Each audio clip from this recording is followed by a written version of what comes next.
Hey everyone, and welcome to my channel today.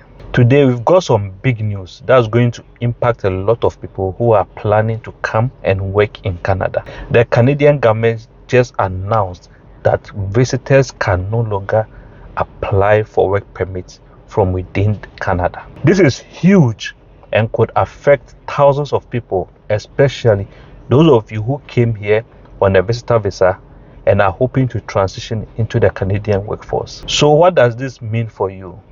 Why is this happening? And what are your options now? All right, let's break it down.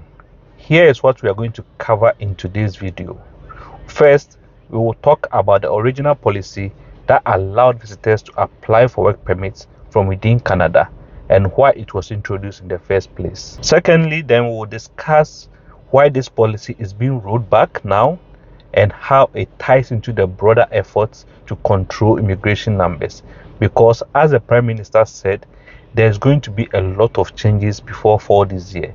That's around September thereabouts. Finally, I'll share with you some practical advice for those of you who were considering these routes, with some possible real-world examples to help you navigate this whole change. And as always, if you find this content helpful, don't forget to give this video a thumbs up and subscribe to stay updated to all the related immigration changes that possibly will be coming up. Now let's rewind to August 2020.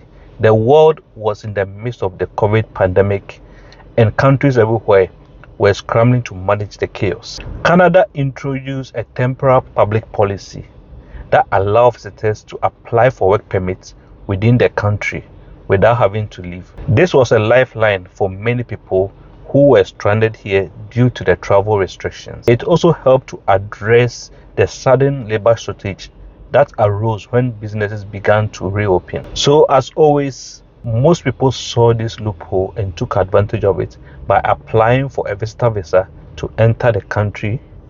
Then they will take their time to explore their options, look for work, and if they find one, they will apply for work permit. This particular policy was set to expire last year, but it was extended to February 2025.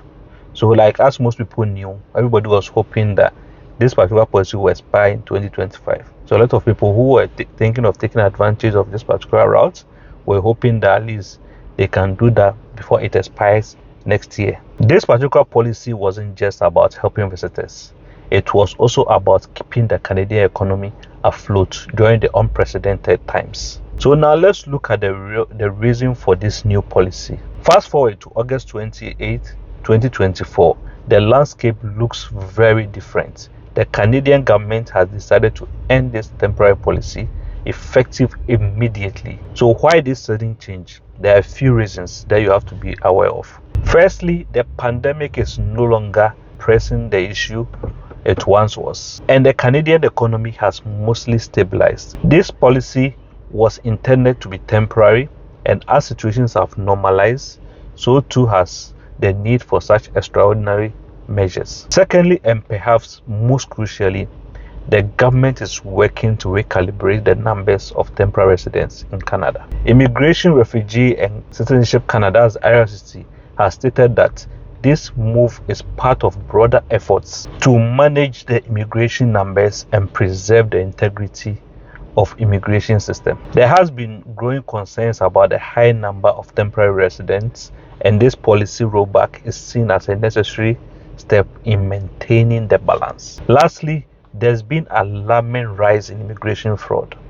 IRCC has noted that some bad actors were exploiting this policy to mislead foreign nationals to working in Canada without proper authorization. This misuse of this system not only undermine the immigration process, but also put vulnerable individuals at risk. It is a tough call, but the government believes this rollback is in the best interest of the country. Now I know this news might be disappointing for many of you who were planning to transition from a visitor visa to a work permit. So what should you do if this was your plan? Firstly, if you submitted your application before August 28, 2024, don't worry. Your application will still be processed under the old rules. But for those of you who were planning and who possibly have not even submitted your application yet, you will need to explore other avenues. So if you are actually sitting there hoping that it was going to expire next year, and you are thinking, maybe I'm going to submit my application before the end of this year, guess what? You are out of luck.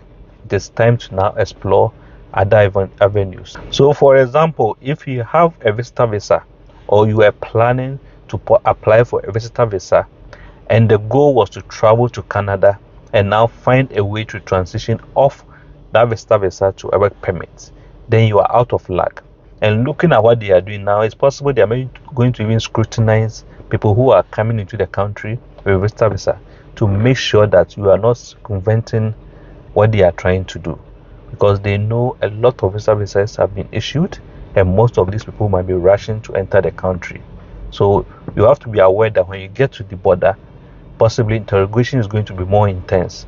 You need to prove to them that you have a genuine reason to come here as a visitor, and your goal is not to come in and transition to work permits, because that's not why they gave you the visa in the first place. I have seen a lot of people pitch their tent on this hill for some time now, and even when you advise them that this particular route is something that's not stable, they will fight you. With this new policy, that is no longer an option.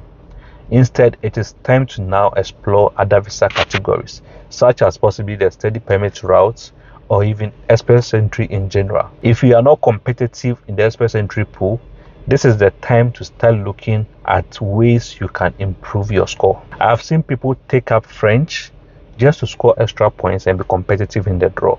The last French category draw that was done was 394, whilst the general draw that was done, the minimum score was around 529. And if I remember, the last general draw that was done way back in April. And since then, there's been multiple draws, ones that are done even in French, category draws and all other ones. So focus seems to be like they are trying to now find ways that people who are already in Canada and are competitive, find ways for them to get permanent residency. So if you are outside the country now, and your goal possibly was to use this route, my advice is possibly we look at the express entry route and see how best you can improve yourself to be competitive in that draw. Also, if you're already in Canada on a visitor visa and you were hoping to possibly switch to a work permit, it is time now to maybe seek a professional advice. There may be alternative pathways that might work for you, because there are multiple pathways out there, and an immigration consultant might be able to advise you on the one that possibly suits you perfectly, so that you don't have to be worried yourself trying to do things all by yourself. So what is next? If you are planning on applying for a work permit from within Canada, or you are feeling uncertain about your options, now it's time to take action. I highly recommend possibly booking a one-on-one meeting with an immigration consultant. There are multiple of them out there. Most of them might even offer you a free 15-minute consultation just to hear you out before maybe you make a booking, and this can help you to explore your next steps. However, you can also join me for a one-on-one session where we can talk about any topic that you are curious about, whether it's advice, information, or insights. I'm here to assist. You can find the link to my calendar always in the description area, where you can schedule some time in my calendar for us to have a chat and talk. Don't let this policy possibly throw you off your plans. There are still plenty of opportunities out there. It's all about finding the one that is right for you. And before you go, make sure to hit the subscribe button and ring the notification bell, so that you don't miss any updates or Canadian updates that will be coming from me on Canadian policy changes from now to the end of the year. Because like the Prime Minister says, there is going to be a lot of them, and they will keep them coming. So it's about time you keep yourself updated and know what is really happening out there. I'm here to help you navigate these changes, and together we can make your Canadian dream a reality. Thank you for watching, and I'll see you in the next video. Until then, cheers.